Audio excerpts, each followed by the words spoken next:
ይሄ ትልቅ ታሪክ ነው ለእርሷ። ገብታችኋል? እንደዛ አይነት ሴት ነበረች። ፊልም ላይ ምናምን ህፃን እያለሁ ራቢዓት አልአደውያ ብለው የሰሯት አንዲት ታሪክ አለች። ያቺ በፍጹም ያን አትወክልም። ስህተት ነው። በፊልም እየቀረጹ የሚሰሯቸው የእሷን ማንነት ይገልጻል ብለው ስህተት ነው። የተጻፈ ነገር ከሆነ መልካም ሴት ነች፣ ደግ ሴት ነች፣ በጣም ዒባዳ የምታበዛ አላህን መገዛት በጣም የምታበዛ ምድራዊ ህይወት ምንም ጣጣ የሌላት ስለ ቀጣዩ ዓለም ብቻ የምታስብ ዛሂድ መልካም ሴት እንደነበረች ተገልጿል። ያ ነው። እሺ ኦሱ አንዴ ልጨርስና እኔ ልውጣ። እሺ ክርስቲያን ካሉ እናስቀድማቸው። ክርስቲያን አለ። ሱዛን ሙስሊም ነች፣ ክርስቲያን ሱዛን አለሽ? እሺ ቀጥል በቃ። እሺ የኔ ጥያቄ አንዳንዴ እዚህ በስራ ስናርፍ ማለት ነው ካርታ እንጫወታለን። በብር ምናምን አይደለም ግን እንደዚህ ታይም ለማሳለፍ እንጫወታለን። ያስ እንዴት ይታያል? ሌላም አንድ ጥያቄ አለኝ። ሌላኛው ጥያቄ ደግሞ አንዳንዴ ብቻዬን በምሰግድ ሰዓት ከሰዎች ጋር ስሰግድ ኢማም ከፊት ለፊቴ ካለ ረካዓተን ሙእሚንን ነው የምለው። ብቻዬን ተሆንኩኝ ግን ረካዓተን ኢማምን ነው የምለው። ያስ እንዴት ይታያል? ግልጽ ነው። ሁለተኛው ጥያቄ የመጀመሪያው ጥያቄ ካርታ መጫወት በቁማር ከሆነ ሐራም ነው። ያለ ቁማር ከሆነ ግን ዑለሞች በዚህ ጉዳይ ጠይቀው ሸኽ ሷሊህ አልፈውዛን የቁማር ሰዎች የሚጠቀሙበት ነገር እስከሆነ ድረስ ባትጠቀሙት መልካም ነው የሚል አቋም አላቸው ከእነርሱ ጋር ላለመመሳሰል ሲባል። እንደ ጥቅል ግን ያኔ ቁማር እስከሌለው ድረስ መጫወቻ ነገራቶች ሐራም አይሆንም። ቁማር እስከሌለው ድረስ አይሆንም። ነብዩ መሐመድን ነብያችን ብላችሁ ካመናችሁ ለምንድን ነው መሲህን እንደ ነብይ የማትቀበሉት? መሲሁን እንደ ነብይ እንቀበላለን። መሲሁ ዒሳ አለይሂ ሰላም የማርያም ልጅ ነብይ ናቸው። የእርሳቸውን ነብይነት ካላመነ አንድ ሙስሊም ሊባል አይችልም። ካፊር ነው፣ ከሃዲ ነው። እዛቻለ አይደል? ያ ነው። እና ነብይነታቸውን በደንብ እንቀበላለን። ነብይነታቸውን የካደ ሙስሊም ሊባል አይችልም። የአንድ ሙስሊምነቱ መገለጫ የመሲሁን ነብይነት ማመን አለበት። አሁን ነብያችን ናቸው። መሲሁ በጣም የምንወዳቸው የምናከብራቸው ከታላላቅ ነብያት ከኡሉል ዐዝም ናቸው። እና ይሄ ነው። እሺ ቀጥሉ። ሱዛን አለሽ?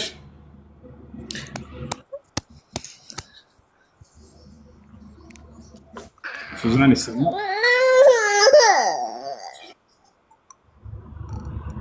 እሺ ሸሃዳ ያላችሁ ማን ነው?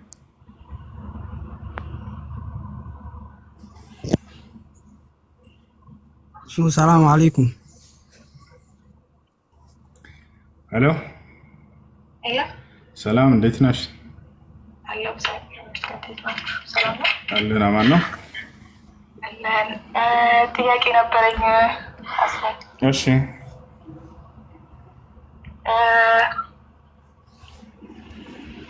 እሺ የመጀመሪያው ጥያቄ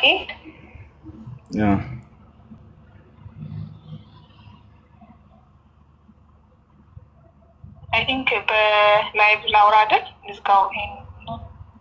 ችግር የለውም እንደተመቸሽ። ላይቭ ላይ ትመጫለሽ? አክሰፕት አደረጉኝ መሰለኝ። በቃሽ።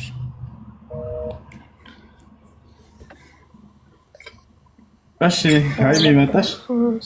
የኔን እኮ አልጨረስኩም። ሁለተኛውን አልመለስከልኝም። አይ ተመለስልሃል። ተረጋጋ። እሺ ሀይሚ ጥያቄዎችሽን አቅርቢ። እሺ ሁሱ የመጀመሪያ በእስልምና ስለ ኃጢአትና ስለ ይቅርታ ጽንሰ ሀሳቦችን እንዴት ነው የምታያቸው? ፎርጊቭ የሚደረግልንን እንዴት ነው የሚደረገው? እና ኃጢአቶችን ዋናው ጽንሰ ሀሳብ እና ሁለተኛው ደግሞ መጽሐፍ ቅዱስና በቁርአን መካከል ያለው ከኢየሱስ ክርስቶስ እኛ አምላክ ነው ብለን ከማሰባችን ሌላ ያለው ዋናው ልዩነት ምንድን ነው? ሶስተኛው ለምንድን ነው ሰላት መስገድ በእስልምና በጣም አስፈላጊ የሆነበት ምክንያት? እና ያ እነዚህ ናቸው አለኝ። ሌላም ግን እንዳይጠፋብን እነዚህ መልስልኝና። እሺ ኃጢአት ብሎ ማለት ምንድነው? ኃጢአትን እንዴት ነው ምህረት የሚገኘው በእስልምና የሚል ነው። ኃጢአት ብሎ ማለት አምላክ የከለከለውን ነገር መዳፈር ማለት ነው። እንዲሁም አምላክ ግዴታ አድርጎ ያዘዘውን ነገር አልፈጽምም ብሎ እንቢተኝነትን ማሳየት ማለት ነው። ይሄ ኃጢአት ይባላል። ታዲያ ይሄን እንዴት ነው ምህረት የሚያገኘው ከተባለ ለሰራው ኃጢአት ንስሐ ነው ባጭሩ። ለከአላህ ሱብሓነሁ ወተዓላ ሲናገር ወኢኒ ለገፋሩ ሊመን ታበ ይላል። ከኃጢአቱ ንስሐ ላደረገ እኔ ምርለታለሁ ብሎ ይናገራል። በሌላ ቦታ ላይ ምን ይላል? ፈመን ታበ ሚን በዕድ ዙልሚሂ ወአስለሐ ፈኢነላሀ የቱቡ ዐለይህ ኢነላሀ ገፉር ረሒም ይላል። በኃጢአት ነፍሱን ከበደለ በኋላ ተመልሶ ራሱን ያስተካከለ እኔ ንስሐውን እቀበለዋለሁ እኔ መሐሪ እና አዛኝ ሆንኩኝ አምላክ ነኝና ይላል። በሌላ ቦታ ላይ ምን ይላል? ቁል ለለዚነ ከፈሩ ኢየንተሁ ይግፈር ለሁም ማ ቀድ ሰለፍ ወኢን የዑዱ ፈቀድ መضት ሱነቱል አወሊን ይላል። ሙሐመድ ሆይ ለእነዚያ ክደውኝ ይላሉ ባሪያዎቼ ከክህደታቸው ከተመለሱና ወደ እኔ ንስሐ ካደረጉ ያንን የሰሩትን ሁሉ ኃጢአታቸውን ምህረት አደርግላቸዋለሁ ይቅርላቸዋለሁኝ ይላል። እና ስለዚህ ሰውየው ከሰራው ኃጢአት ካመነና ይቅር በለኝ አምላኬ ትእዛዝህን ሳልፈጽም ተርቻለሁ የከለከልከኝን ነገር ተዳፍሬያለሁ ይሄን ይቅር በለኝ ብሎ ወደ እርሱ ከተመለሰ ይብረዋል። ነቢያችን ሰለላሁ ዐለይሂ ወሰለም መን ታበ ታበ አላሁ ዐለይሂ አሉ። ወደ አላህ ንስሐ ያደረገ ንስሐውን ይቀበለዋል ኢቅር ይለዋል አሉ።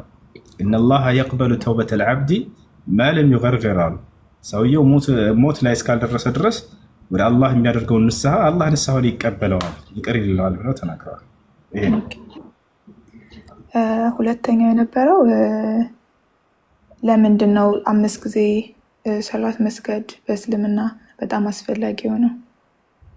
እንግዲህ አንድ ሰው ለአመነው ለዚያ ለመሰከረው ለአምላኩ መገዛት አለበት። ይህ ሁላችንም የምናምነው ነገር ነው። አምላክ እዚህ ዓለም ላይ ለምንድን ነው የፈጠረን ከተባለ በእርሱ እንድናምንና እርሱን በብቸኝነት እንድንገዛ ነው። ይህን አላህ በቁርአን ላይ ሲነግረን በሱረቱ ዛሪያት ላይ ምን ይላል? ወማ ኸለቅቱል ጂነ ወልኢንሰ ኢላ ሊያዕቡዱን ይላል። ሰዎችን እኔም በብቸኝነት እንዲገዙኝ እንጂ አልፈጠርኳቸውም ይላል። ለዚህ ለአመንነው ለአንዱ አምላክ ብቻ አምልኮን መፈጸም እንዳለብን ሁሉም ነብያት ያስተምሩ ነበር። ነብያት ሁሉ እንዳለ ይሄንን ሶላት የሚባለውን የአምልኮ ስርዓት ይፈጽሙ ነበር። አላህ ጥቅልል አድርጎ የሁሉንም ነብያት ሲነግረን ምን አለ? በሱረቱል አንቢያ የነብያት ምዕራፍ የሚል ራሱን የቻለ ምዕራፍ አለ በቁርአን ላይ። በዚህ ላይ ምን ይላል?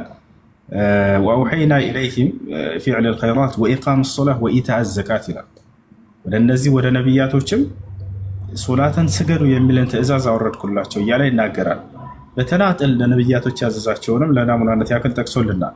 ለምሳሌ በሱራ ዩኑስ ላይ ሙሴና አሮንን ስገዱ እንዳላቸው እናያለን። ሶላትን ወአውሐይና ኢላ ሙሳ ወአኺሂ አን ተበውአ ሊቀውሚኩማ ቢሚስረ ቡዩተን ወጀዐሉ ቡዩተኩም ቂብለተን ወአቂሙ ሶላት ይላል።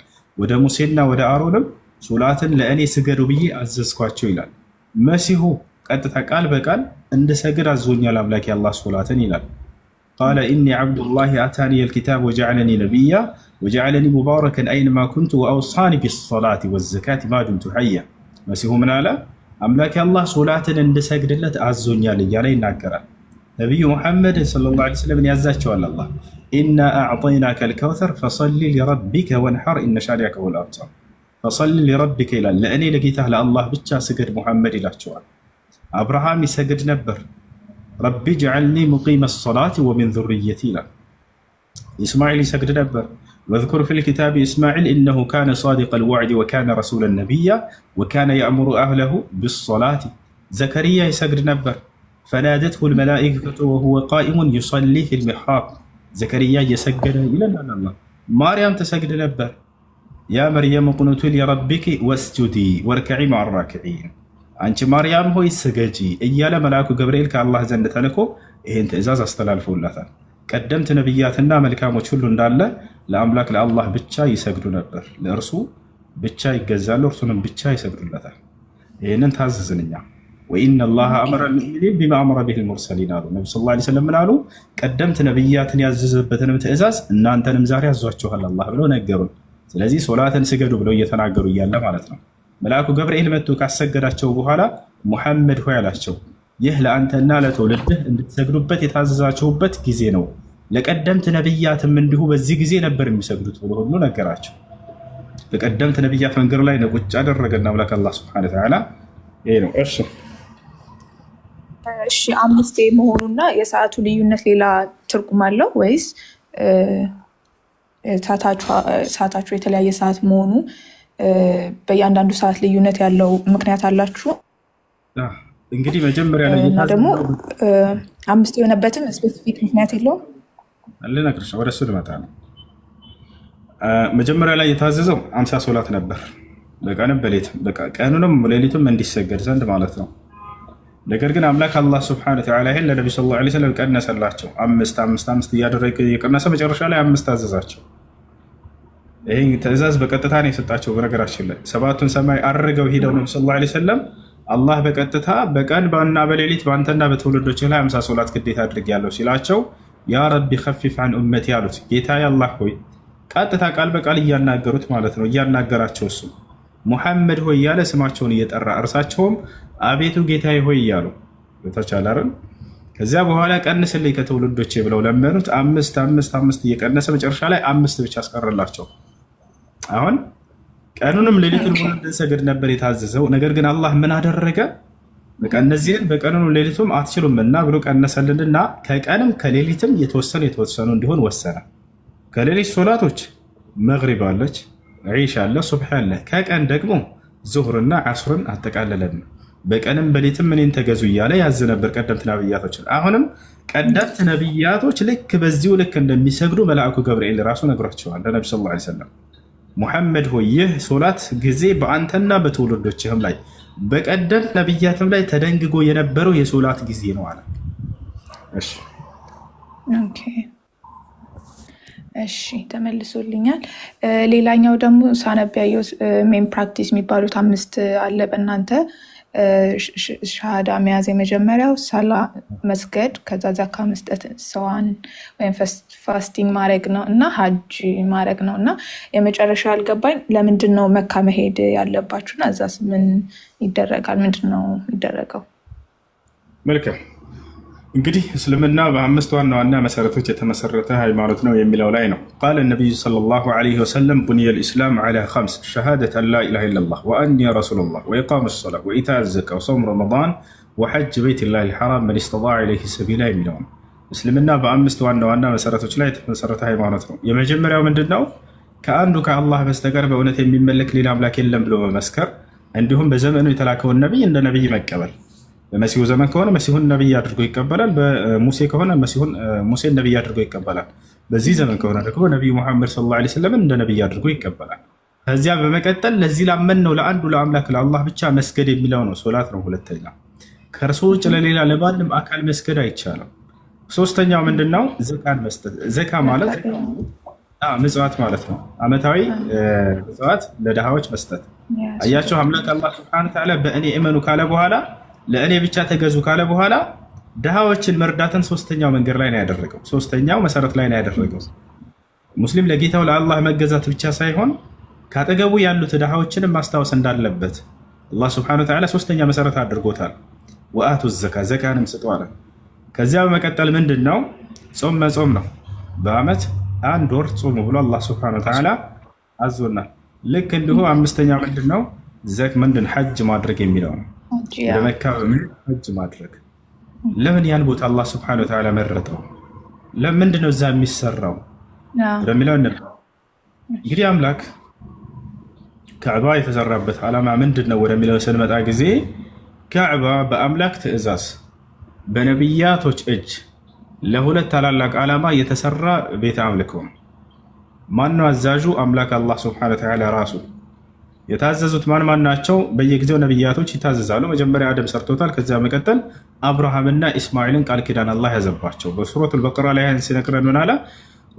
ወዐሂድና ኢላ ኢብራሂም ወኢስማኤል አን ጠሂራ በይቲየ ሊጣኢፊነ ወልዓኪፊነ ወሩክዕ ሱጁድ ይላል። ወደ አብርሃምና ወደ ልጁ ወደ ኢስማኤልም ቃል ኪዳንን ያዝኩኝ አለ። ይሄን ቤቴን ሄዳችሁ ቤተ አምልኮን ስሩ፣ ቦታውንም አጽዱ፣ አጥሩት ለሁለት ዓላማ አለ። ሁለት ዓላማ ብያቸዋለሁ። አንደኛው ለምንድን ነው?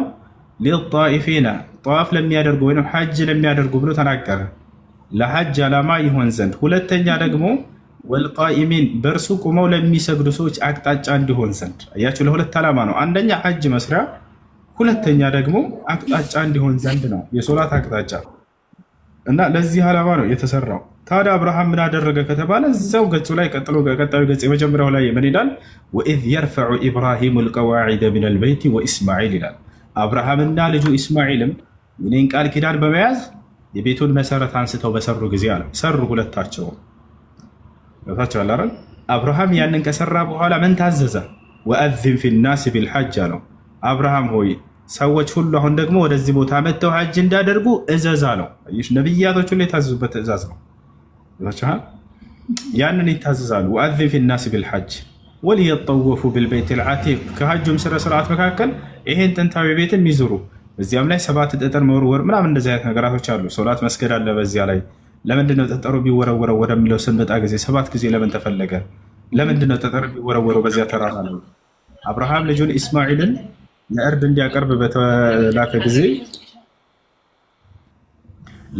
በተላከ ጊዜ በመካ ተራራ ላይ ልጁን እየወሰደው ኢስማኤልን እያለ ሰይጣን ተገለጠለትና እንዴት አንድ ልጅህን ታርዳለህ? የመጀመሪያ ልጁ ነው ኢስማኤል። አምላክ እየፈተነው ነው።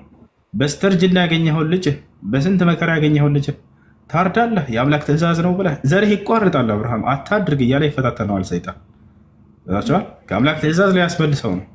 አብርሃም ግን የሰይጣንን ትእዛዝ እጅ አልሰጠውም በፍጹም። ምን ያደረገ? ጠጠሮችን እያነሳ 7 ጊዜ ወረወረበት ሰይጣን ላይ። ሰይጣንን በዛው ሄደ። አብርሃም ልክ ያንን ሰይጣን ለመምታት እንደወረወረው ድንጋዩን ዛሬ ሙስሊሞች ሐጅ ሲያደርጉ ያቸው አብርሃም በወረወረባት ድንጋይ ላይ 7 ጠጠር እንዲወረውሩ ታዘዙ። እና ሁሉም ትእዛዛት ከነቢያት ጋር የተያያዘ ነው። ነቢያቶች የታዘዙበት የአምልኮ ስርዓት ነው። ይህ ነው። ይሄን ምናልባት እንዳው ማየት የሚፈልግ ካለ መጽሐፍ ቅዱስ ላይ ኦሪት ዘጸአት ምዕራፍ 5 ቁጥር 1 የዕብራይስጡን ሄዳችሁ ብታዩት ወደ መካ ሄዳችሁ ሐጅ አድርጉ ብለው ሙሴ ታዞ እንደነበር ከሃሮን ጋር ማየት ትችላላችሁ። ማየት የሚፈልግ ካለ ላሳየው እችላለሁ። አንቺ ላትፈልግ ትችላለሽ። የሚፈልግ ካለ ላሳየው እንፈልጋለን ይመስለኛል። በቃ ያው እናሳያችሁ። እንደሱ ከሆነ የአማርኛውን እንመልከተውና ከዚያ መጀመሪያ የተጻፈበት የዕብራይስጡ ነው። ዕብራይስጡ ሄደን ምን እንደሚል እንመለከታለን። መጀመሪያ አማርኛውን እንመልከተው። ኦሪት ዘጸአት ምዕራፍ 5 ቁጥር 1 ላይ ምን ይላል? እዚህ ጋር ከዚህም በኋላ ሙሴና አሮን መጥተው ፈርዖንን እንዲህ አሉት፣ የእስራኤል አምላክ እግዚአብሔር እንዲህ ይላል፣ በምድረ በዳ በዓል ያደርግልኝ ዘንድ ሕዝቤን ልቀቅ። አሁን እዚህ ጋር 2 ነቢያት ተጠቅሰዋል አይደል? ሃይሚ ሙሴና አሮን አይደለ? አዎ። ወደ ፈርዖን ጋር መጥተው ይላል። ፈርዖን እንግዲህ የግብፅ መሪ ነበረ፣ የግብፅ ንጉስ ነበረ። ከእርሱ ስር ማን ይኖሩ ነበር? እስራኤላውያን እየተጨቆኑ ይኖሩ ነበር አይደል? ይገዛቸው ነበር። እንግዲህ እዚህ ቦታ ላይ ወደ ፈርዖን ጋር መጥተው ምን አሉት? ሙሴና አሮን የእስራኤል አምላክ እንዲህ ይላል። ምን ይላል? በምድረ በዳ በዓል ያደርግልኝ ዘንድ ሕዝቤን ልቀቅ። አሁን ቀጥታ ሄደን የዕብራይስጡን ስናየው ጊዜ ወደ መካ ሂደው ሐጅ ያደርጉልኝ ዘንድ ሕዝቤን ልቀቅ ነው ያለው። ቀጥታ ሄደን እናያለን። ይሄን ምዕራፍና ቁጥር ይዘን ሄድና የዕብራይስጡን ቀጥታ እንክፈተው። ኦሪት ዘጸአት ምዕራፍ 5 ቁጥር 1 ላይ እንሄዳለን። ኮሜንት ላይ ምዕራፍና ቁጥሩን ጻፉ እንዳንረሳው። ኦሪት ዘጸአት ምዕራፍ 5 ቁጥር 1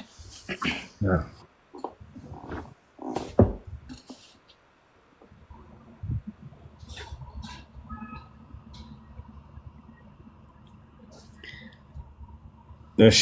ባይብል ሀብ ላይ እንግባ። ያና ባይብል ሀብ እዚህ ጋር ከኦሪት ዘፍጥረት እስከ ራዕይ ድረስ አለላችሁ። እኛ የምንገባው ኦሪት ዘጸአት ነው። ኦሪት ዘጸአት ምዕራፍና ቁጥር እናስቀምጥ። ምዕራፍ 5 ቁጥር 1 አሁን እዚህ ጋር ወደ አማርኛ እየቀየር ነው። እንሄድ የት እንደገባ እንድታዩት።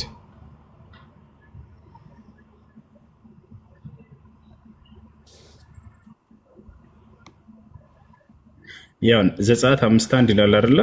ዘጸአት 5:1 ይላል። አሁን ሄብሮ የሚለው ጋር ቀጥታ ኤችኢቪ እዚህ ጋር ሄብሮ የሚለው ጋር እንገባለን።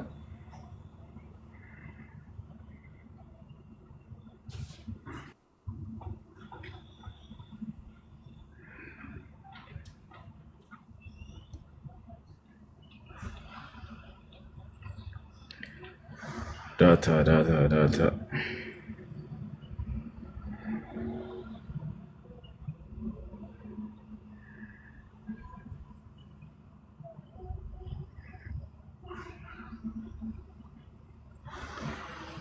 እሺ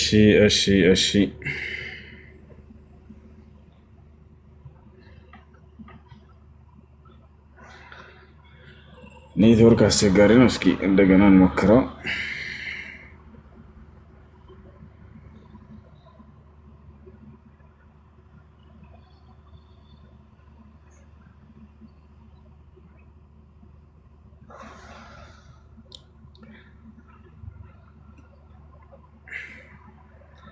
እሺ ማን ነው ኔትወርክ እንትን ያለው የሚያወጣልኝ? ቢላል አለ ጋር እየዘርስ ነው እሱ ጋር አለ እንትን ካለ አውጣ እስኪ። ሞባይል አለ? እሺ ቆይ ሌላ አለ? ባይብል ሀብ ላይ ግባና ምዕራፍና ቁጥሩን ይዘህ መውጣት ገብቻለሁ። እሺ አሁን መጨረሻ ላይ እታች ግባና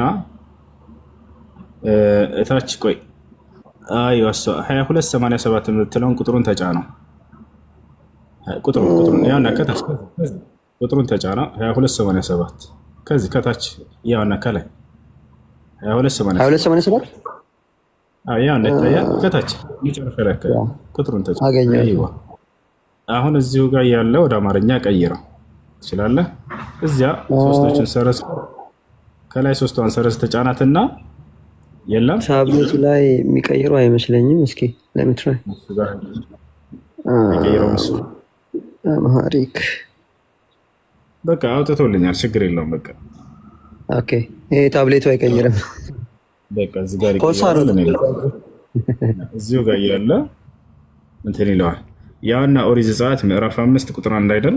እዚሁ ጋር ያለው ወደ አማርኛ እንቀይረዋለን።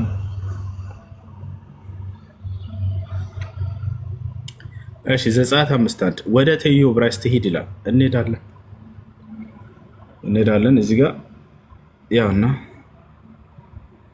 በቃ እንጨርሰዋል። ወደ አማርኛ እዚሁ ጋር ያለው መቀየር ነው።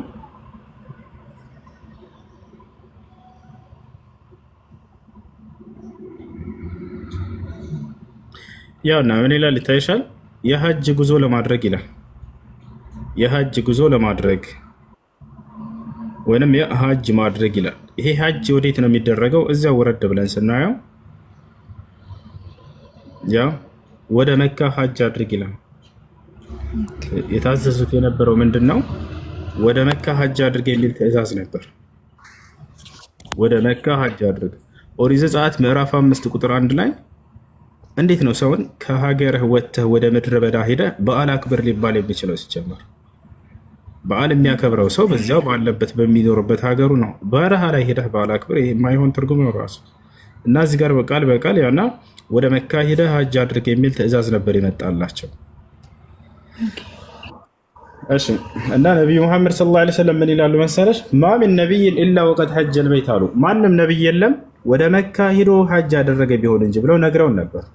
እና ይሄ መሲሁ ራሱ በሚመጣ ጊዜ ዳግም ወደ መካ ሄዶ ሐጅ ያደርጋል ብለው ተናግረዋል። ይሄን ቃል ላሳይሽ ሁሉ እችላለሁ። ቃል በቃል ነብዩ ሰለላሁ ዐለይሂ ወሰለም ينزل عيسى ابن مريم في آخر الزمان فيحج بيت الله الحرام ويعتمر አሉ።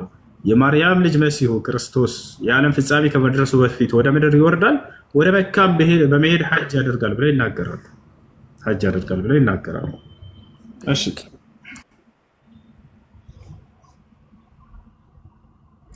ሌላ ጥያቄ አለሽ? ያ አለኝ። ሐዱስ የሚባለው አልገባኝም። ሐዱስ ምንድን ነው እና ከቁርአን ጋር እንዴት ይዛመዳል? በጣም ጥሩ።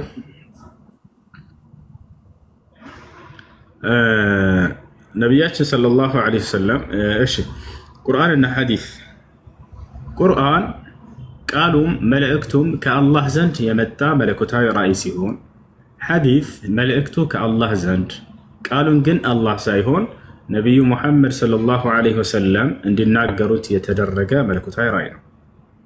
ስለዚህ አንድ የሚያደርጋቸው ምንድነው? ሁለቱም መልእክታቸው ከአላህ ዘንድ ናቸው። ቁርአንን ግን አላህ ተናግሮታል ቃል በቃል። ሐዲስን ግን ነብዩ ሰለላሁ ዐለይሂ ወሰለም ናቸው እንዲናገሩት የተደረገው እንጂ አላህ አይደለም። መልእክቱን እስከማን የመጣላቸው? ከአላህ ዘንድ በመጣ መልእክት ነው። ቁርአን ቃሉም መልእክቱም ከአላህ ዘንድ ነው። ሐዲስ ደግሞ ቃሉም መልእክቱ ከአላህ ዘንድ ነው። ቃሉን ግን አላህ ሳይሆን ነብዩ ሰለላሁ ዐለይሂ ወሰለም። እሺ ቁርአን እንዴት ነው የወረደው ነው ብላችሁ የምታስቡትና ለምን እንዳልተለወጠ ይቆጠራል? እንደ የሰው እጅ እንዳልገባበት ማለት ነው። በጣም ጥሩ። ቁርአን የወረደው በምን መንገድ ነው? አላህ ለመልአኩ ገብርኤል ሰጠው። መልአኩ ገብርኤል ለነብዩ ሰለላሁ ዐለይሂ ወሰለም አደረሰ። ይህን ቃል በቃል በሱረቱ ሹዓራ ላይ ቁጥር 192 ላይ ሲናገር በጃል ወኢነሁ ለተንዚሉ ረቢል ዓለሚን ነዘለ ቢሂ ሩሑል አሚን ዐላ ቀልቢከ ሊተኩነ ሚነል ሙንዚሪን ይላል። ቁርአን ከዓለማቱ ጌታ ከአላህ ዘንድ የተወረደ ነው፣ መንፈስ ቅዱስ አወረደው ይላል። ምንም ታማኙ መንፈስ መልአኩ ገብርኤል አወረደው። አላ ቀልቢከ በአንተ ልብ ላይ ይላል። በሌላ በሱረቱ ነሕል ላይ ቁል ነዘለሁ ሩሑል ቁዱስ ሚን ረቢከ ቢልሐቅ ይላል። በእውነትም ይሄን ቃል ይሄን ቁርአንን ከጌታችሁ ከአላህ ዘንድ መንፈስ ቅዱስ አወረደው ይላል። በመንፈስ ቅዱስ ምሪት የመጣ ቃል ነው ቁርአን። በመንፈስ ቅዱስ ቃል በቃል ያነሳዋል አምላክ አላህ ሱብሓነሁ ወተዓላ። ለምን ሊጠበቅ ቻለ የሚለው ለምን ተጠበቀ ትላላችሁ? አላህ ራሱ ቃል ገብቷል። በሱረቱል ሂጅር ላይ ምን አለ?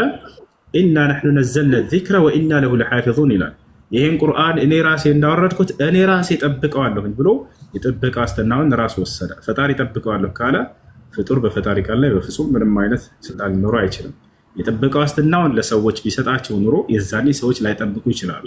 የጥበቃ ዋስትናውን እኔ ራሴ ወስዳለሁኝ አለ። ማንም ይሄን ቃል አይጨምርበትም አይቀንስበትም ብሎ ወሰነ። እስከ ዓለም ፍጻሜ ድረስ በዚሁ እንደሚጸናም ነቢዩ ሙሐመድ ሰለላሁ ዐለይሂ ወሰለም ይናገራሉ። ሐዲስ ላይ ምን አሉ? ዩስራ ፊ ለይለትን ሚነ ለያሊ ቢልቁርአን ፈዩርፈዑ ዐን ሱዱሪ ናሲ ወዐኒል መሳሒፍ አሉ። የዘመኑ ፍጻሜ ላይ የዓለም ፍጻሜ ላይ ከሌሊቶች አንድ ሌሊት ላይ አላህ ቁርአንን ከሰዎች ልብም ከቃሉም ላይ ከወረቀቱም ላይ ያነሳዋል ብለው ተናግረዋል። እስከዚያ ዘመን ድረስ ግን ጸንቶ የሚቆም የሆነ የአምላክ ቃል ነው። ያ በጣም አሪፍ። የመጨረሻ አንድ ጥያቄ አለኝ። ሙስሊሙ ሴቶች ለምንድን ነው ሂጃብ ወይም ደግሞ ሞደስት ልብስ የሚለብሱት? አላህ ስብሐነሁ ወተዓላ ለምን እንደሚለብሱ መልእክት ቁርአን ላይ ያስቀምጦታል። እንዲለብሱ ካዘዘ በኋላ ዓላማው ምንድን ነው የሚለውንም ከዚያው ላይ ጠቀሰው። ምን አለ? ያ አዩሃ ነቢዩ ቁል ሊአዝዋጅከ ወበናቲከ ወኒሳኢ ልሙእሚኒን ዩድኒነ ዐለይሂነ ሚን ጀላቢቢሂን ዛሊከ አድና አን ዩዕረፍነ ፈላ ዩእዘይነ ወካነ አላሁ ገፉረን ረሒማ ይላል። አንተ ነቢይ ሆይ ሚስቶችህን፣ ሴት ልጆችህን፣ ምእመናት ሴቶችን በሙሉ ሰውነታቸው ላይ ጅልባባቸውን ሊለቁ ዘንድ እዘዛቸው አለ። ለምን? ዛሊከ አድና አን ዩዕረፍ ያኒ አላ ዩዕረፍ ይህ እንዳይታወቁ ወይንም እንዲደበቁ ይረዳቸዋልና። ከዚያስ ፈላ ዩእዘይን አይለከፉም ምን በለካፊዎች አለ። ለክብራቸውን ለመጠበቂያ ዘንድ ነው። ሴት ልጅ ከተሸፋፈነችበት የውበቷን እንትን ከየት አግኝቶ ሰውዬ ሊለክፋት ይችላል? የሴት ልጅን ክብር ለመጠበቅ የተደነገገ ድንጋጌ ነው። እና ጨርሻለሁ። ግን ጀነራል ጥያቄ ውሻ ለምንድን ነው የማይወደደው? ለማሳደግ ቢፈለግ አንድ እስላም የሆነ ሰው ይቻላል? ውሻ ለማሳደግ ቢፈልግ አንድ ሰው አይፈቀድለታል። ለምንድን ነው የማይወደደው? ውሻን እኛ አንጠላው። ነገር ግን ምን ማለት ነው? ከውሻ የሚገኙ ይሄ ልጋጉ ለሃጩ ሽንቱ ካካው የነጅሳል ነው። ልክ የሰው ልጅ አለ። ለምሳሌ ከሰው ልጅ የሚነጅስ ነገር አለ። ሽንቱ ይነጅሳል፣ ካካው ይነጅሳል አይደለ? ልክ እንዲሁ ከውሻም የሚነጅሱ ነገራቶች አሉ። እነዚያ ነጃሳዎች ደግሞ ከነኩን ለሶላት ብቁ አይሆንም ቦታው ወጥቷል አይደለ? ከዚህ አንጻር ነው እንጂ ከሚነጅሱ ነገራቶች አሉት እንጂ ውሻን መጥላት አይደለም። በውሻ ምክንያት የጸደቀች ሴት እንዳለች እስልምና ያስተምራል። ቢገርምሽ ከኔ ጋር ነሽ ሚዩት ነሻል? አዎ እየሰማሁ ነው። አዎ ነብያችን ሙሐመድ ሰለላሁ ዐለይሂ ወሰለም ሲያስተምሩ ጊዜ ምን አሉ? በአንድ ውሻ ምክንያት ኃጢአቷ የተማረላት ሴት አለች ብለው ተናገሩ። ታዲያ ውሻ እንዴት ይጠላል ኢስላም? ውሻን አይጠላም ኢስላም። ከውሻ የሚነጅሱ ነገራቶች አሉ ነው። እንዴት ከኃጢአቷ ነጻቻች ሴት በውሻ ምክንያት ሲባል ጊዜ በነቢያችን ሰለላሁ ዐለይሂ ወሰለም ሲናገሩ ምን አሉ? አንዲት ሴት ነበረች ካለፉት ሴቶች መካከል አለች። ያቺ ሴትዮ ኮሜንት ላይ የሚሳደቡ ልጆች አሉ። እንዴት አድርጓቸው ልጆች አድሚኖች ካላቸው ጥያቄ ያለው ክርስቲያን ካለ ማንኛውም መጠየቅ ይችላል። ስለ ነቢዩ ሙሐመድ ሰለላሁ ዐለይሂ ወሰለም ስለ እስልምና መልካምነት ስትሰሙ ከሰማችሁት ነገር ተቃራኒ ሲሆንባችሁ ጊዜ አትናደዱ። ልጆች ካላችሁ የሚነግሯችሁ ጭንቅላታቸውን ለመድፈንና ለመዝጋት ነው። ስለ እስልምና እንዳትሰሙባቸው ከሰማችሁ እንደምትማረኩባቸው ስለሚያውቁ። ስለዚህ መጥፎ ነገር የሚነግሯችሁን ከዚህ በታች መጠየቅ ትችላላችሁ። ሙሐመድ እንደዚህ ነው ያሏችሁን ሁሉ ገብታችሁ በነፃነት ጠይቁ። 24 ሰዓት አለሁ እናንተን ጥያቄ ለመመለስ ያንን የነገሯችሁን ሁሉ ነገር በጭንቅላታችሁ ውስጥ የገነቡትን ሁሉ ውሸትና ቅጥፈት ለማፈራረስና እውነትን ለማጽደቅ በጭንቅላታችሁ ውስጥ አለሁ። እውነት ስላለኝ ነው በግልጽ ነገራችሁ። ዱና ጠይቆ የሰማችሁትን እንዳጠቃላይ ስለ ውሻ እንቀጥል። ስለ ውሻ በውሻ ምክንያት ኃጢአቷ የተማረላት ሴት እንዳለች ነቢያችን ሰለላሁ ዐለይሂ ወሰለም እያስተማሩ እንዲህ ብላሉ። አንዲት ሴት ነበረች አሉ። አማኝ ነች ሴት፣ ኃጢአት ግን አለባት። ልክ አማኝ ሆኖ ዛሬ ብዙ ኃጢአት እንደሚሰራ ሙስሊም ሰው ማለት ነው። እንደዚህ አይነት ሴት ነበረች። ይቺ ሴት ከዕለታት አንድ ቀን እያለፈች የሆነ ቦታ ላይ አንድ ውሻ ከሆነች ጉድጓድ አፋፍ ላይ ተቀምጦ ሲያለከልክ ትመለከተዋለች። ወጣቻን ውሃ ተጠምቷል ገብቶ መጠጣት አልቻለም ወደ ጉድጓድ ውስጥ ውሻው ይሄን የተረዳች ሴት ምን አደረገች ለምን ይሄን ውሻ አላጠጣውም ብላ ማንንም ያያት ሰው የለም አብሯት የለም ነገር ግን ፈጣሪ አላህ Subhanahu Wa Ta'ala የምትሰራውን የምታደርገውን ሁሉ አይደበቅበትም ያያልሱ እቺ ሴት ሄደችና ወደ ጉድጓድ ውስጥ ገብታ ጫማዋን አውልቃ በጫማዋ እየጨለፈች ውሃ አጠጣችው ካጠጣችው በኋላ ውሻው ሄደ ጠግቦ የሚፈልገውን አገኘ ውሃ መጠጣት ነበር ሴትየዋም ወጣችና ጫማዋን ለብሳ ሄደች فشكر الله لها فغفر لها ነብዩ ሰለላሁ ዐለይሂ ወሰለም አላህም ይሄን ስራዋን አየላት ስራዋንም ወደደላት አወደሰላት ኃጢያቷንም ማረላት አሉ ኃጢያቷ የተማረላት ጽድቅ በማድረጓ ነው ፈጣሪ አላህ Subhanahu Wa Ta'ala ለሰው ብቻ ሳይሆን ለእንስሳትም መልካም ብትውሉ ምንዳን የሚበነዳ ይሆን አምላክ ነው ብቻ ነፍስ ናት ያቺ የውሻ ነፍስ አላህ Subhanahu Wa Ta'ala ለዚህ በማዘኗ ምክንያቱም ሴት ኃጢያቷን ማረላት ስለዚህ ውሻን ሳይሆን ከውሻ የሚገኙ ነጃሳ ነገራቶች አሉ እነዚያ ነው እንጂ እንደንጠለቅ የሚያዘው ውሻን ጠልቶ አይደለም ኢስላም አላህ Subhanahu Wa Ta'ala በቁርአን ላይ የውሻ ታሪክ ሁሉ ጠቅሶልናል አስሐቡል ከህፍ ታውቃላችሁ ሱረቱል ከህፍ የዋሻው ባለቤቶች የሚል ራሱን የቻለ ምዕራፍ አለ የዋሻው ባለቤቶች ጋር አብሮ ውሻ እንደነበርና እነርሱ ሲጠብቅ እንደነበረ ያውሻ የሰራውን ገድል ጠቅሶለታል አላህ በቁርአን ላይ እና ስለዚህ ከውሻ ሳይሆን ከውሻ የሚገኙ ነገራቶችን ነጃሳዎችን ስለመጠንቀቅ ነው እስላም ያለው አስተምሮ ያ ቅድም የጠቀስከው ታሪክ እኛ ጋም ስላለ በጫማዋ ሰጣው ኃጢያቷ እንደተማረላት እሱም እኛ ጋም አለ አንድ አይነት ነው እና አሁን ከገባው አይቀር የመጨረሻ አንድ ጥያቄ ልድገምና በእስልምና መዳንና ከሞት በኋላ ያለው ህይወት እንዴት ነው የምትረዱት እንዴት ነው ወይ ደግሞ ቁርአናችሁ ላይ በምን አይነት መንገድ ነው የገለጸላችሁ መልካም አንድ ሰው ሙስሊም በመሆኑ ምክንያት ድኗል አላህ ቃል በቃል ምን አለ ለቀድ አፍለሐ المؤمنون የምእመናን ምዕራፍ የሚል ራሱን የቻለ ምዕራፍ አለ በዚያ ላይ የመጀመሪያው አንቀጽ ላይ ምን ይላል قد أفلح المؤمنون አለ በእርግጥም ብሎ ይጀምራል አማኞች ዳኑ ይላል አራት ነጥብ ሰውየው ካመነ የሚድንበትን መንገድ ይዟል አለቀ በቃ በዚህ ላይ ከሞተና እስከ መጨረሻው እስከ ህይወት ፍጻሜ ድረስ ከጸና በቀጣዩ ዓለም ምን ያገኛል ከተባለ ገነትን አላህ ቃል በቃል ምን አለ ان الذين امنوا وعملوا الصالحات لهم جنات النعيم خالدين فيها وعد الله حقا وهو العزيز الحكيم ይላል እነዚያ አምነው መልካምን የሰሩትን የገነትን ጸጋ ላስገባቸው ቃል ገብቼላቸዋለሁ وعد الله حقا የእኔ የአምላካቸው የአላህ ቃል እውነት ሲሆንም ማለት وهو العزيز الحكيم እኔ አሸናፊና ጥበበኛ ሆንኩኝ አምላክ ነኝ ይላል ይሄ ነው እና ስለዚህ የሰው ልጅ ኃጢያቱን ስርየት የሚያገኝበት ልክ እንዲሁ ገነትን የሚያገኝበት ብቸኛው መንገድ በዚያ በአንዱ በአምላክ በአላህ Subhanahu Wa Ta'ala ሲያምን ጊዜ የዛኔ ይድናል የቀጣዩን ዓለም ገነትንም ይወርሳል ከእርሱ ውጭ ሌላን አካል ካጋራ እርሱን ከካዳ ሌላን አካል ካመለከ በፍጹም አልዳነም ይሄ ሰው በቀጣዩ ዓለምም ከከሰሩ ሰዎች ይሆናል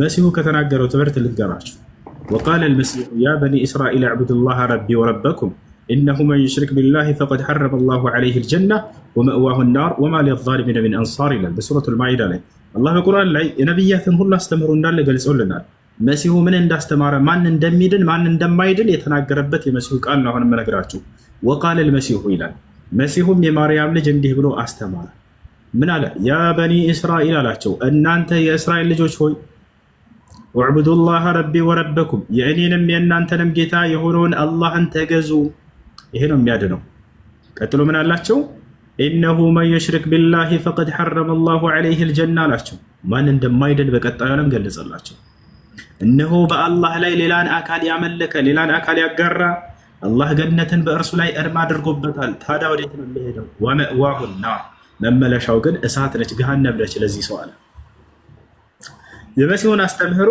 እጥር በጥና አድርጎ ያስቀመጠ የቁርአን አንቀጽ ከቁርአን ተአምረኛነት አንዱ ምንድነው በትንሽ ቃላቶች ሙሉ የሰውን መልእክት ከመጀመሪያው እስከ መጨረሻው የመግለጽ ኃይል አለው ቁርአን መሲሁ ምን አስተማረ የሚለውን አስቀመጠ እዚህ ጋር በቀጣዩ ዓለም ማን ይድናል ማን አይድንም የሚለውን መሲሁ ያስተማረውን ሁሉ አስቀመጠ መሲሁ ምን አላቸው እናንተ የእስራኤል ልጆች ሆይ አላቸው የእኔንም የእናንተንም ጌታ የሆነውን አላህን በብቸኝነት ተገዙ አላቸው ይሄ ነው አስተምሮ ከዚያ ማን ይድናል የሚለውን ቀጥሎ ተናገረ ምን አለ እነሆ በአላህ ላይ ሌላን አካል ያጋራ ሰው እርሱ ገነትን አያገኛትም እንዳያስባት አለ ይልቁንስ መመለሻው ገሃነም ነች አለ وما للظالمين من انصار ነፍሱንም በክህደት ለበደለ ሰው ማንም ረዳት አይኖረውም የዛኔ ብሎ ተናገረ እና ይሄ ነው እሺ በጣም ነው የማመሰግነው ቀጣይ ሲመጣ ለምን እንደሚሆን ግልጽ ነው እና በጣም የነገ ሰው ይበለን አመሰግናለሁ። እሱ አይሚ ምናልባት አንድ ነገር ከዚህ ጋር በተጨማሪ ከውሻ ጋር ተያይዞ እሺ የትኛውም አውሮፓ አሜሪካም ስትኖሪ ውሻን ካላስከተብሽ ክትባት ቫክሲን ካልወሰደ እንደ ማንኛውም ፔት በሽታ ያስተላልፋል ተብሎ ይታሰባል አይደለም? ስለዚህ ሁል ጊዜም ክትባቱን መጠበቅ አለበት ብሎ ነው ሞደርን ሳይንስ ሰላም አለይኩም አለይኩም ሰላም ቆይ አንዴ ያሰ ስለዚህ አንዱ ነገር ከዛ ከልጋጉ ጋር ተያይዞ ሬቢት የሚባል ቫይረስ አለ። ከሱ ጋርም ተያይዞ ሞደርን ሳይንስ ራሱ ካላስከተብሽው በስተቀር በሽታን ስለሚያመጣ አይመከርም። ዝም ብሎ ይሄ አስትሬ የሆነ ወይም ደግሞ ዝም ብሎ ዘላን ውሻን ቤትሽ አታስገቢ ማለት ከዛም ጋር ይያዛል በሽታ እንዳይተላለፍ። እያንዳንዱ ነገር ሞደርን ሳይንስ ባካፕ ያለው ነው ራሱ። እነዚህ ሐዲሶቹን በቀናነት ከታየ ኢስላም ከለከለ ከምን ጋር ይያዛል የሚለውን እዚህ ጋር ልታገኙ ትችላለሽ። ለሃጩ እና ከፈሳ የሚወጣው ፈሳሽ ማለት ነው። ኖርማሊ ውሻ ከይሄ ዋይልድ ከሆኑ እንስሳቶች ጋር የመገናኘት ቴንደንሲ አለው። ወደ ጫካ ይሄዳል። እዛ ሄዶ ከናቹራል ሆስት ከሆኑት የሬቢስ ቫይረስ ከነሱ ጋር ሊገናኝ ይችላል። ያን ይዞ መጥቶ በሽታው ከያዘው የብድ ውሻ በሽታ ይባላል በተለምዶ ካየሽ። 100% ደግሞ ኪለር ነው ቫይረሱ ማለት ነው፣ ለውሻውም ለሰው ልጅም ማለት ነው። ስለዚህ ከዛ ጋር ተያይዞ ጥንቃቄም አለው እንጂ ውሻን ለአደን እንጠቀመዋለን። አደን ለማደን፣ ለጥበቃ፣ ቤትን ለመጠበቅ አዘጋርዲያን ልናሳድገው እንችላለን። ሁለተኛ ደግሞ ሰብልን ለመጠበቅ እርሻ ቦታ ማለት ነው። የሚከለከለው አሁን ሞደርን ሳይንስ ታውቂያለሽ፣ ይሄ በሞደርን ይሄ አውሮፓና ምናምን ውሻን ቱ ዘ ኤክስትሪም ኢንቲሜት ሁሉ ያደርጉታል አይደለ? በጣም በሚያስጠላ ሁኔታ ይሄን ታውቂያለሽ። ካናዳ ውስጥ ውሻ እንድናገባ ይፈቀደልኝ የሚል ሙቭመንት አለ። እንደዚህ አይነት በጣም ጸያፍ ነገርም የሚሰሩ አሉና አልጋሽ ላይ ምናምን ቤትሽ ውስጥ ምናምን ያለው ነገር በኢስላም ክልክል ነው። እነዚህ ከሶስት ነገሮች በዑለማዎች መካከልም ኺላፍ አለ።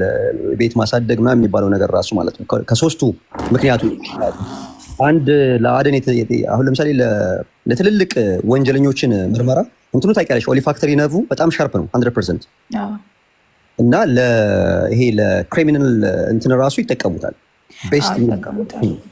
እነዚህ ነገሮች በኢስላም ራሱ ድጋፍ አላቸው። ውሻውን ለምሳሌ ለአደን ልከሽው በአላህ ስም ብለሽ ከላክሽው ያንን ውሻና ከያዘ የያዘው ነገር ሐላል ነው ለኛ እንበላለን። ከዛ ውጪ ግን ይሄ በአውሮፓያኖች አሜሪካኖች ውስጥ ያለው እጅግ በጣም ጸያፍ በሆነ ክርስትናውም ቤዚካሊ ያንን እንትን አይልም ክርስቲያን እንዲገባ አይፈቀድም። ያ እና ያንንም ብታዩ ጥሩ ነው። ያ እኔ የምኖረው ውጪ ነውና እንደዚህ አንተ ባልከው ልክ ብዙ ነገሮች እንዴት ነው ከሰው በላይ ተንከባክበው ነው የሚይዙት የውጭ ዓለም ላይ ማለት ነው። እኔም ያለሁበት ጋር እንደዛ ነውና ይሄ ያን ያክል ማይሆን ነገር የሚነኩበት እድል በጣም ጠባብ ነው። አንተ ወክ ይዘህ በምትወጣባቸው ታይም ላይ ነው ሌላ ነገሮችን እንኳን እንዴት ነው አጸያፊ የሚባሉት ነገሮች እንኳን ከነኩ የሚሆነውና ከመጸለያ ቦታ ላይ ካራቅ ነውና በቃ ጀስት እዛ ቤት ውስጥ ብቻ እንዲሆን ካደረግ ነው መጸለያ ቦታ ካላደረስ ነው የምንጸልይበት የራሳችን የሆነ ክፍል ካለንና በዛ ችግር አለው ከዛ አካባቢ ካልደረሰ በሱ ጉዳይ ዑለማዎች ጋር ኺላፍ አለ። ሁሱ በደንብ እሱን ኤክስፕሌን ታደርግላት ደስ ይለኛል። ይሄ ኪፕ ማድረግ ከነዚህ ከሶስቱ በሸሪዓ የተፈቀዱ አሉ አይደለም? ከሶስቱ ውጪ ባለው አሁን እዚህ አሜሪካ ውስጥ ሁሱ ምን አለ መሰለህ ውሻ ይሸጣል ታውቃለህ? ውሻ ይሸጣል፣ እንደ ፔት ያሳድጉታል ቤት ውስጥ ምናምን። እነዚህ በጣም ከሰው በላይ ነው። አሁን እዚህ አሜሪካ ምትል ሁለተኛ ላይ ነው የሚቀመጠው ከሴት በኋላ። ትልቅ መብት ያላቸው ውሾች ናቸው። ለብዙ አገልግሎትም ይውላሉ እና ደግሞ በጣም ታማኝነታቸው ከዛም ከብዙ አንፃር የሆነ የሰው ባህሪ የሚመስል ነገር አላቸው እና እኔ ደግሞ በጣም ነው ውሻ የምወደው። እሺ ውሻን መንከባከብ በእስልምና ቤት ውስጥ መስገጃ ቦታ ውስጥ ምናምን እንደዚህ እንዳልሽው እንደዚያ ቦታ ላይ እስካልገቡ ድረስ ውጭ ላይ ለምሳሌ ግቢ ውስጥ አለ የራሱ የሆነ ክላስ ተሰርቶለት እዚያ ውስጥ የምትሰግዱበት ቦታ እስካልተቀላቀለ ድረስ ችግር የለውም። እስልምና ለሶስት ዓላማ ውሻን መንከባከብን ይፈቅዳል፣ ችግር የለውም። አንደኛ እንዳልሽው አሁን ለጥበቃ አገልግሎት ይውላል። ውሻ ለጥበቃ አገልግሎት ይቻላል። ሁለተኛ እንስሳት እንዲጠብቁላችሁ ቤት እንዲጠብቅ ሊሆን ይችላል፣ እንስሳት ሊሆን ይችላል፣ ምንም ነገር እንዲጠብቅ ማድረግ ትችላላችሁ ለዚህ ዓላማ ከሆነ። ሶስተኛ ለአደን ይውላል። ለአደን ይውላል። አላህ በቁርአን ላይ ይህን ቃል በቃል ሁሉ ፈቅዷል። ሙከልቢነ ቱዓሊሙነሁነ ሚማ ዐለመኩም ላህ አለ። ፈኩሉ ሚማ አምሰክና ዐለይኩም ወዝኩሩ ስመላሂ ዐለይህ ይላል። አላህ ካሳወቃቸው እውቀት የምታሳውቋቸው አለ። እውቀትን እንደሚይዝና ውሻ እናንተ ባስተማራችሁበት መንገድ እንደሚሄድ ራሱ አላህ በቁርአን ላይ ገልጾታል። ተቻል እርሱ የያዘላችሁ ሆነ ቢስሚላህ ብላችሁ አርዳችሁ ብሎ እያለ ይናገራል። ውሻ ቢይዘው ራሱ ማለት ነው። ያንን ቢስሚላህ ብላችሁ ልካችሁት በአላህ ስም ብላችሁ ከዚያ ውሻ አድኖ ይዞ የመጣውን አርዳችሁ መብላት ለእናንተ ይፈቀዳል ይላል። ስለዚህ ምን ታደርጋላችሁ? ቤታችሁ ውስጥ መስገጃ ቦታ ላይ መግባት የለበትም። ልጋጉ ይሄ ለሃችሁ ስለሚነጅስ የዛኔ ለሶላት ብቁ አይሆንም ያ ቦታ። ነገር ግን ውጭ ላይ የራሱ የሆነ ክላስ አብጅታችሁለት ከእናንተ ጋር መስገጃ ቦታቸው እንዳይቀላቀል አድርጋችሁ የዛኔ እሱን ለአደንነት መጠቀም ለማሳደግ ለዚህ ዓላማ ከሆነ ችግር የለም። በጣም አሪፍ። እሺ ሜክ ሴንስ ኢትስ ፌር ኢናፍ ቴንክ ዩ በጣም እሱ ፈጣሪ ያክብረልኝ። እሺ እናመሰግናለን። በጣም አመሰግናለሁ። እና ለምን ጊዜ ትወስጃለሽ? ለምን ነው አንቺ ራስ ታውቂያለሽ? ወስኛ አንቺ እንዳልኩት ነው። እንዴት ነው ገብቼ የመውጣበትን ነገር አይደለም የምፈልገው። ይሄ ትክክለኛ ሳውል ኮኔክት የሚያደርገውን ነገር ነው መሆን የምፈልገው እና የራሴንም ነገሮች እያነበብኩኝ ነው እና ደግሞ በእስልምና ያለኝን ጥያቄዎች ጽፌ ወደ 30 ምናምን ጥያቄ ነበር። ይሄ እንዴት ነው አንድ ላይ ጨምቄ ነው የጠየቅኩት እና አውቄ ብገባ የበለጠ እምነቱ ላይ ምንትን የማለቱ ነገር የበለጠ ይሆናል ብዬ ስላሰብኩ ነው እና ለዛ ነው ታይም ወሰዱ እንትን ያልኩት። እሺ ሀይሚ ደስ ባለሽ ጊዜ እየመጣሽ መጠየቅ ትችላለሽ። እሺ እሱ በጣም አመሰግናለሁ።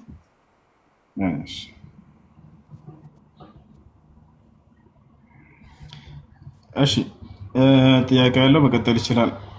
ባላንስ